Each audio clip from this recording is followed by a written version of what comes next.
le grand moment est là.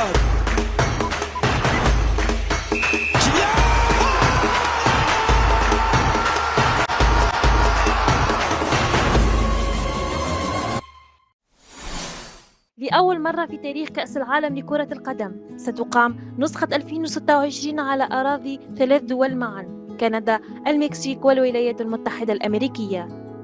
هذه الخطوة التاريخية لا تعكس فقط قوة البنية التحتية في القارة، بل أيضا الرغبة في تنظيم نسخة غير مسبوقة من أكبر حدث رياضي في العالم.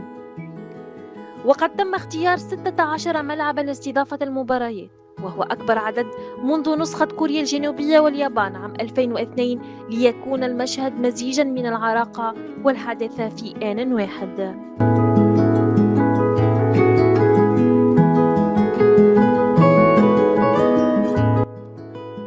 أولا كندا، ملعب تورنتو ستاديوم، الموقع تورنتو أونتاريو، السعة 45,000 متفرج، الافتتاح سنة 2007، حيث تألق النجم الأرجنتيني سيرجيو أغويرو محققا الكرة الذهبية والحذاء الذهبي. يتميز الملعب بتصميمه الشبيه بملاعب الدور الإنجليزي مع مدرجات شديدة الانحدار وسقف يحيط بجوانبه. هنا كتب المنتخب الكندي تاريخا مجيدا، حيث تأهل إلى مونديال 2022 بعد غياب 36 عاما بفوزه على جامايكا. وما يزيد من رمزية هذا الملعب أن كندا لم تخسر أي مباراة رسمية على أرضه.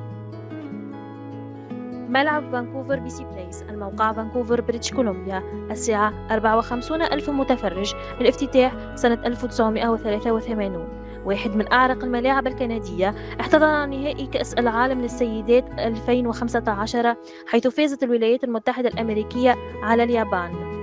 إلى جانب ذلك هو الملعب الرئيسي لفريق فانكوفر كامس وايت في الدوري الأمريكي وفريق بي سي لاينز في كرة القدم الكندية.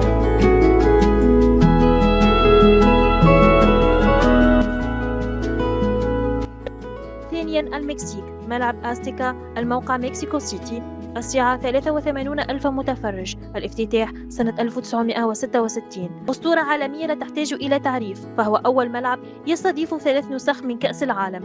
شهد على إبداعات بيليه عام 1970 ومارادونا عام 1986.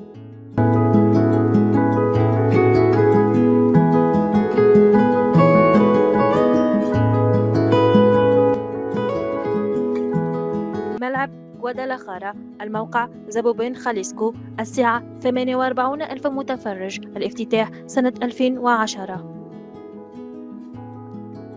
يتميز بتصميم دائري على تلة مرتفعة، ويعتبر من أكثر الملاعب لفتاً للأنظار. يحتضن مباريات نادي تشيفز العريق، شهد إنجازات كبيرة مثل التتويج بلقب الدوري والكأس في 2017، وكذلك دوري أبطال الكونكاكاف 2018.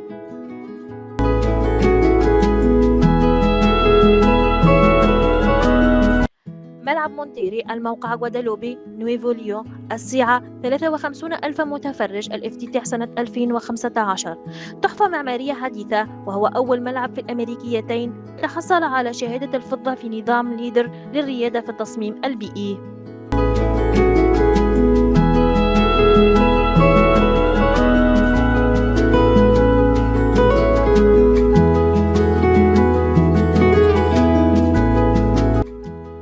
ثالثاً الولايات المتحدة الأمريكية، ملعب أنطاليا، الموقع أنطاليا جورجيا، السعة 75,000 متفرج، الافتتاح سنة 2017. يلقب بالملعب الأكثر استدامة في العالم، يتميز بسقف متحرك وشاشات فيديو دائرية بزاوية 360 درجة. يحتضن مباريات فريق أتلانتا يونايتد MLS وفريق أتلانتا فالكونز NFL.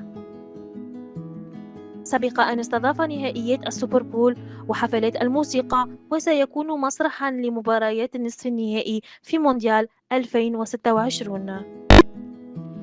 ملعب بوسطن، الموقع فوكسبرا ماساتشوستس، السعة 65,000 متفرج، الافتتاح 2002. يخضع حاليا لتحديثات ضخمة، يشمل شاشات عملاقة وأكبر لوحة فيديوهات خارجية في الولايات المتحدة الأمريكية. استضاف نهائيات الكأس الذهبية وكوبا أمريكا سنتيناريو. ملعب دالاس الموقع أرلينغتون تكساس، السعة 94 ألف متفرج، الافتتاح سنة 2009، وهو من أضخم الملاعب في العالم بفضل شاشته العملاقة ومساحاته الهائلة، وسيستضيف نصف نهائي المونديال.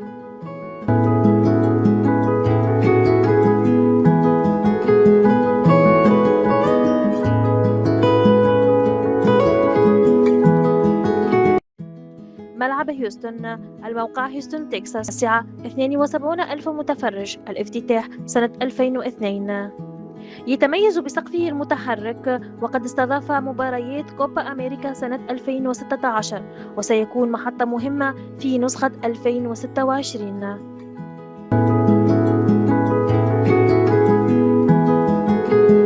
ملعب كانساس سيتي الموقع ميزوري، السعة 73 ألف متفرج، الافتتاح سنة 1972.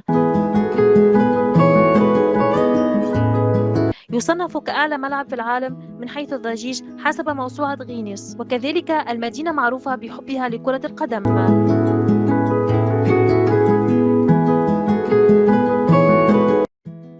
ملعب لوس أنجلوس الموقع إنجلود كاليفورنيا، السعة 70 ألف متفرج، الافتتاح سنة 2020، وهو من أحدث الملاعب في البطولة، سبق أن احتضن السوبر بول سنة 2022 وحفلات لفنانين عالميين مثل تايلور سويفت وبي تي اس.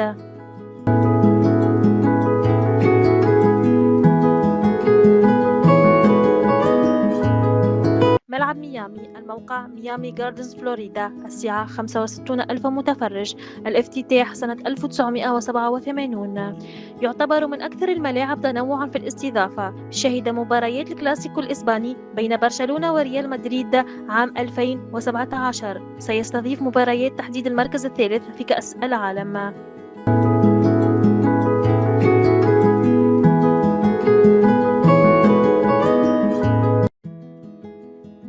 ملعب نيويورك نيوجيرسي ملعب نيويورك ملعب نيويورك نيوجيرسي الموقع إيست رادرفورد نيوجيرسي، السعة 82 ألف متفرج، الافتتاح سنة 2010. هنا ستقام المباراة النهائية لمونديال 2026. ملعب سبق أن استضاف نهائي كوبا أمريكا سنتيناريو سنة 2016. يشتهر أيضا بعروضه الموسيقية لنجوم عالميين.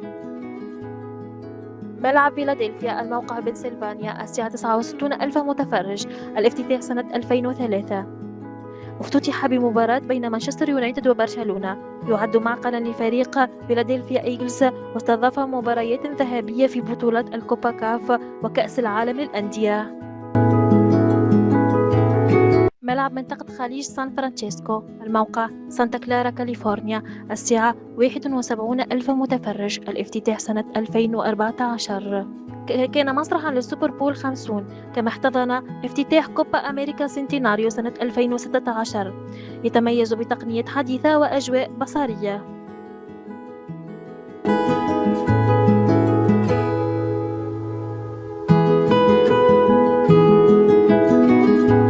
ملعب سياتل الموقع واشنطن، السعة 69 ألف متفرج، الافتتاح سنة 2002. ملعب على أفق المدينة بتصميم حدوة الحصان، دخل موسوعة غينيس كأعلى الملاعب ضجيجا عام 2013.